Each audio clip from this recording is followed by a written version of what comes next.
आज की कहानी सुनाएंगी डॉक्टर ज्योति मीना और कहानी का शीर्षक है रंगा सियार। हाय गाइस, आज हम आपको एक सियार की कहानी सुनाएंगे। एक बार एक जंगल में बहुत तेज तूफान आया। उस तूफान में बहुत सारे पेड़ टूटे, आंधी आई, पत्थर हिले। इस तूफान की चपेट में एक सियार आ गया। बेचारा वो सियार जंगल में जा रहा था। जाते जाते उसके ऊपर रास्ते में एक पेड़ गिर गया। पेड़ की चपेट में आके बेचारे सियार को बहुत चोट लगी। तो वो ऐसे कमजोर हो गया। सियार बेचारे जंगल में घूम घूम के अपने घर पहुंचने की कोशिश कर रहा था, लेकिन उसकी हालत बिल्कुल खराब हो गई। घर पहुंचते पहुंचते उसने देखा कि उसके हाथ पैर बहुत दर्द कर रहे हैं, उससे और बिल्कुल नहीं चला जा रहा। एक आध दिन जब वो अपने घर में रहा, उसके भूख से भी हालत खराब हो गई। फिर जैसे तैसे हिम्मत करके वो अपने घर से बाहर निकला, पर लेकिन उसकी इतनी हिम्मत नहीं हो पाई कि वो कोई शिकार कर पाए। उससे एक खरगोश तक नहीं मारा गया जिसे वो खा पाए। अब धीरे धीरे बेचारा सियार थोड़ा सा गांव की तरफ रेंगने लगा कि क्या पता कोई मुर्गी या उसका बच्चा ही हाथ आ जाए। सियार बेचारा थोड़ा गांव में गलियों में घूम रहा था। इतने में बहुत सारे कुत्ते उसके पीछे पड़ गए। भाव भाव भाव भाव भाव। जैसे ही वो बेचारा सियार रेंगते इधर उधर से कहीं से उन कुत्तों से भागता हुआ कुछ रंगरेजों की कॉलोनी में जा पहुंचा, जो लोग कपड़ों को रंगते हैं।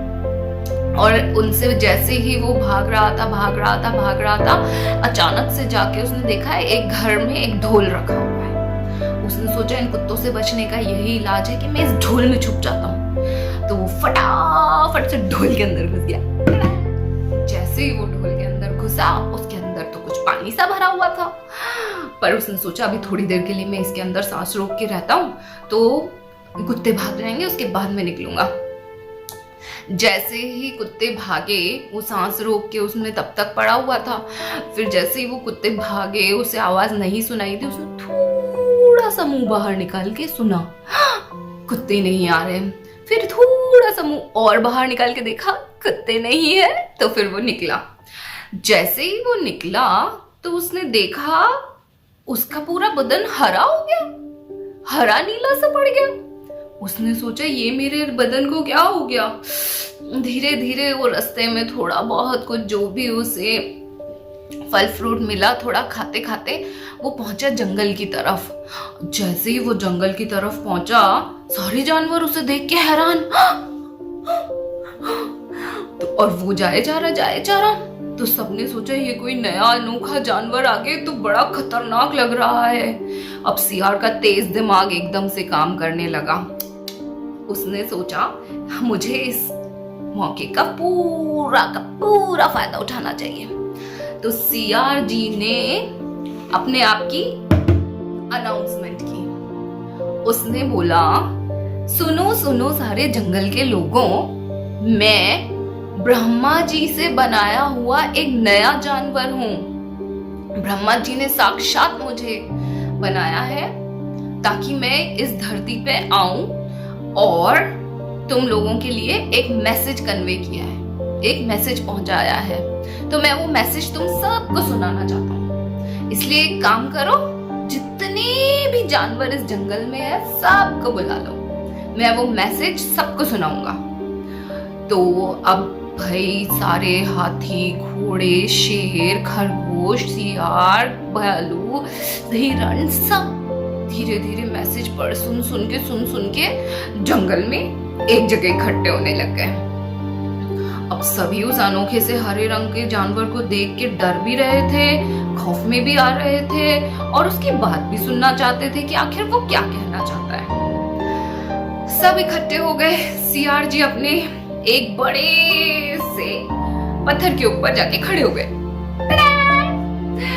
और फिर उन्होंने एक अनाउंसमेंट करा कि मुझे ब्रह्मा जी ने बनाया है, मुझ जैसा इस दुनिया में कोई नहीं है। उन्होंने मुझे एक अलग ही रूप दिया है। ये रूप मुझे उन्होंने इसलिए दिया है ताकि मैं तुम सब की रक्षा कर सकूं, लेकिन उसके लिए तुम्हें मुझे अपना राजा मानना होगा। मुझे इस तीनों लोगों के सारे जानवरों के ऊपर बनाया है।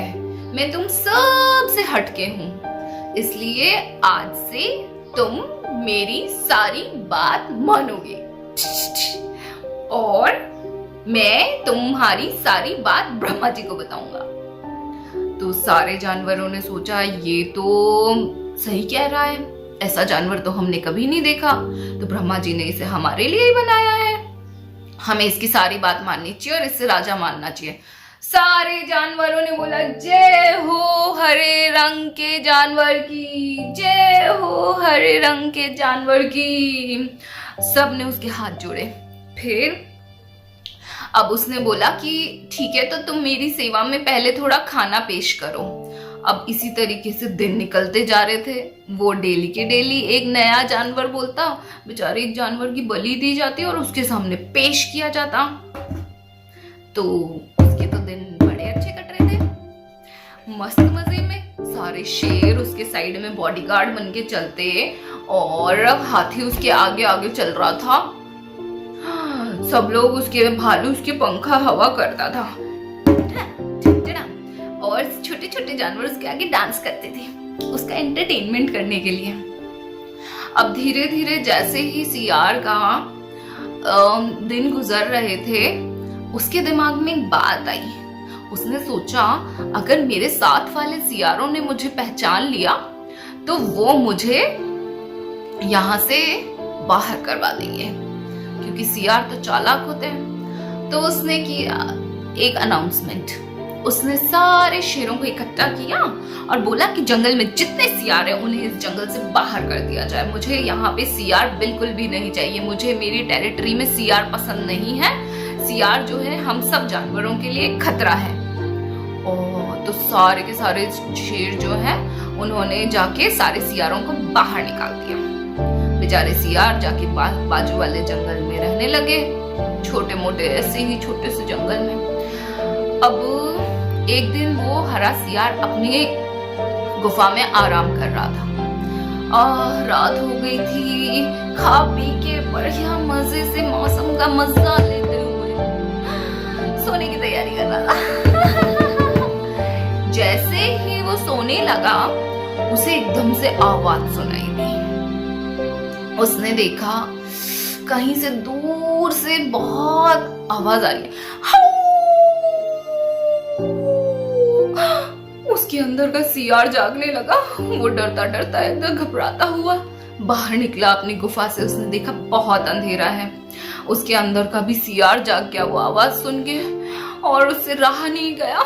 वो बड़ा बेचैन हुआ आवाज सुन के, हाउ हाउ हाउ। और जैसे ही उसके अंदर का सियार जागा, वो जाके अपने गुफा के सामने वाली चट्टान के ऊपर खड़ा हुआ और जोर से चिल्लाया,